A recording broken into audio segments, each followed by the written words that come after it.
दोस्तों, कहानी की शुरुआत एक कुत्ते के पॉइंट ऑफ व्यू से होती है, जहां हम उसके मालिक और हैंडलर को देखते हैं। अब उस कुत्ते को उसके हैंडलर द्वारा एक अरीना में लाया जाता है, जहां उसके सामने दो और कुत्ते मौजूद होते हैं। दरअसल उस कुत्ते को यहाँ डॉग फाइटिंग के लिए लाया गया था। इस कुत्ते का नाम बुलेट हेड था और इसे डॉग फाइटिंग के लिए स्पेशल ट्रेनिंग दी गई थी, ताकि वो अपने मालिक को ढेर सारे पैसे जिताकर दे सके।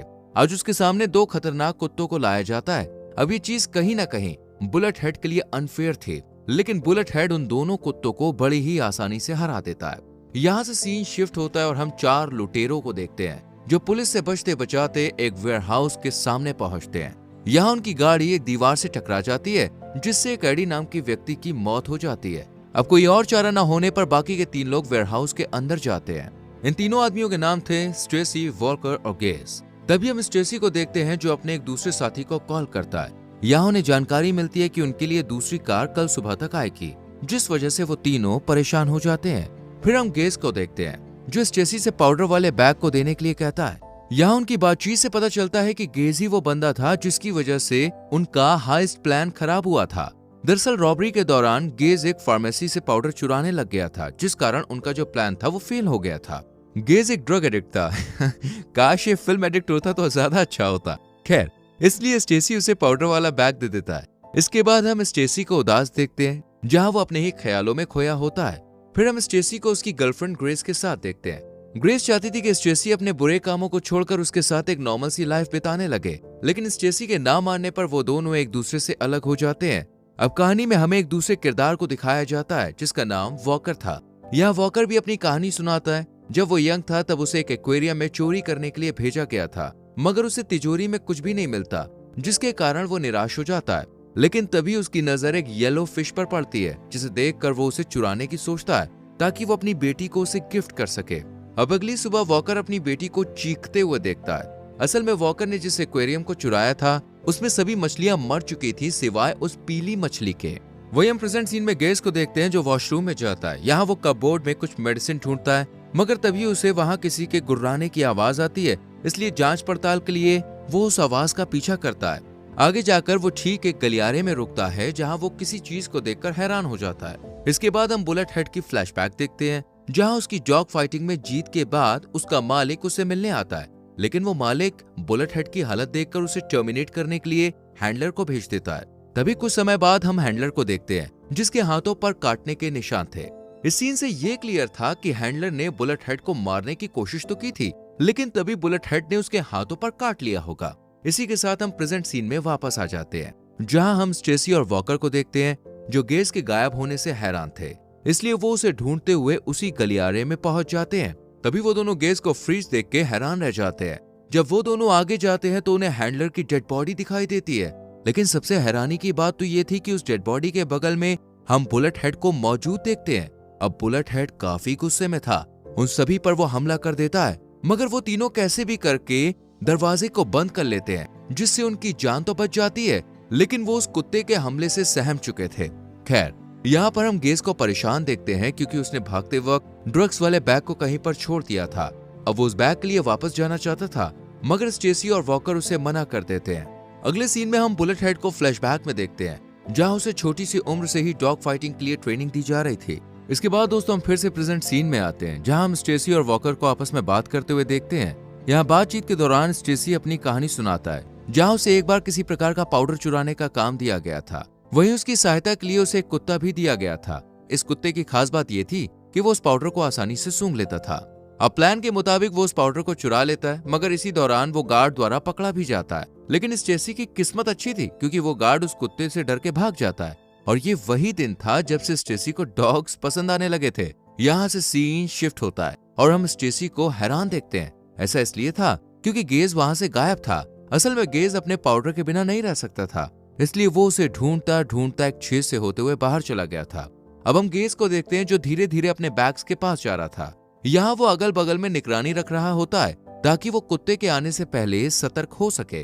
अब वो अपने बैग को उठाकर वहां से भागने में कामयाब हो जाता है, जिसके बाद वो उस पाउडर को अपने शरीर में इंजेक्ट कर लेता है, जिससे वो पूरी तरह से नशे में धुत हो जाता है। वहीं दूसरी तरफ स्टेसी और वॉकर की परेशानी और बढ़ जाती है, क्योंकि इस वेयरहाउस को पुलिस ने चारों तरफ से घेर लिया था। अब पुलिस भी वेयरहाउस में अपने कुत्ते के साथ दाखिल हो जाती है, जहां वो उन चोरों की छानबीन शुरू कर देती है।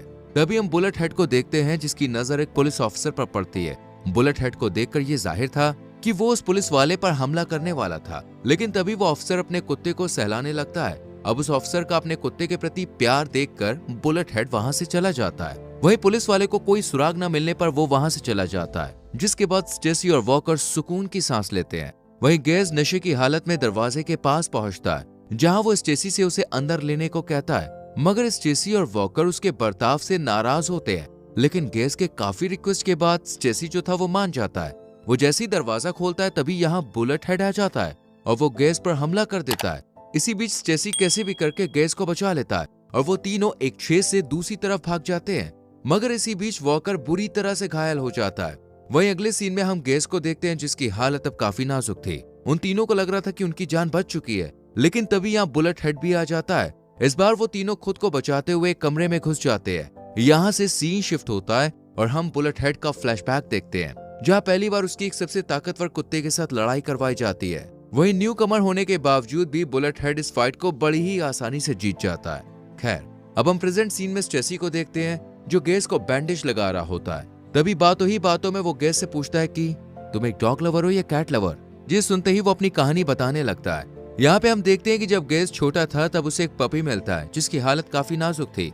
अब वो उसे अपने पिता से बचाते हुए अपने घर में ले आता है। एक दिन वो उस पपी को खाना खिलाने के लिए फ्रिज से खाने की चोरी करता है, मगर उसे ये सब करते हुए उसके पिता देख लेते हैं, जिसके बाद उसके पिता गैस की आंखों के सामने उस पपी को मार देते हैं। इस पल ने गैस को पूरी तरह से झंझोड़ के रख दिया था।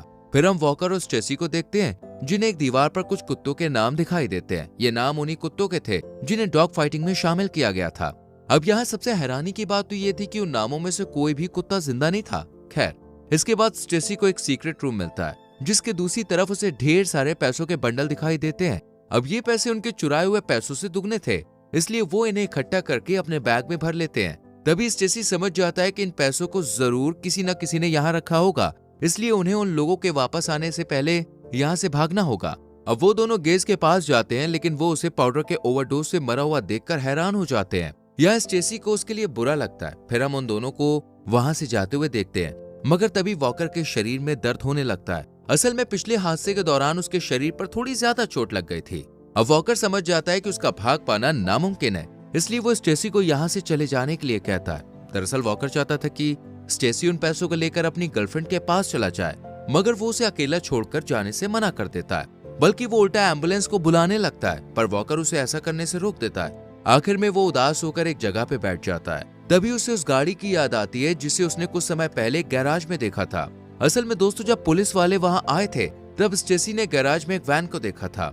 यहाँ स्टेसी को पता था कि उसे इस वैन की चाबी उसी जेट हैंडलर के पास मिलेगी, इसलिए वो वॉकर को सेफली बाहर निकालने के लिए उस चाबी को ढूंढने निकल जाता है। इसी के साथ हमें बुलेट हेड की एक और फ्लैशबैक दिखाई जाती है, जहाँ हैंडलर बुलेट हेड को करंट देकर मारने वाला होता है, और यही तो वो पल था जब बुलेट हेड ने उस हैंडलर को मार दिया था, और तब से उसकी लाश यहीं पर पड़ी हुई थी। अब अगले सीन में स्टेसी उसी गलियारे में पहुंचता है जहां उस हैंडलर की डेड बॉडी रखी हुई थी। यहाँ स्टेसी को वैन की चाबी मिल जाती है, जिसके बाद वो चुपचाप वहां से जाने लगता है। तभी उसकी नजर सामने पड़ती है जहां बुलेट हेड खड़ा होता है। स्टेसी कुछ ही सेकंड्स में वहां से भागने वाला होता है, पर तभी बुलेट हेड भी उसके पीछे पड़ जाता है। अब स्टेसी भागते भागते एक पियानो केस के सामने रुक जाता है। यहाँ हम बुलेट हेड को देखते हैं जो हवा से भी तेज गति से उसके करीब आ रहा होता है। अब स्टेसी के पास और कोई भी चारा न होने की वजह से वो पियानो केस में छुप जाता है। शुरू के कुछ पल स्टेसी खुद को छुपाने में कामयाब हो जाता है, लेकिन तभी एक आहट के साथ बुलेट हेड को उसकी लोकेशन पता चल जाती है। इसी के साथ बुलेट हेड अपनी पूरी ताकत से केस पर हमला कर देता है, जहां वो कुछ ही पलों में उस केस को तोड़ देता है और स्टेसी खुद की जान बचाते हुए पीछे हट जाता है।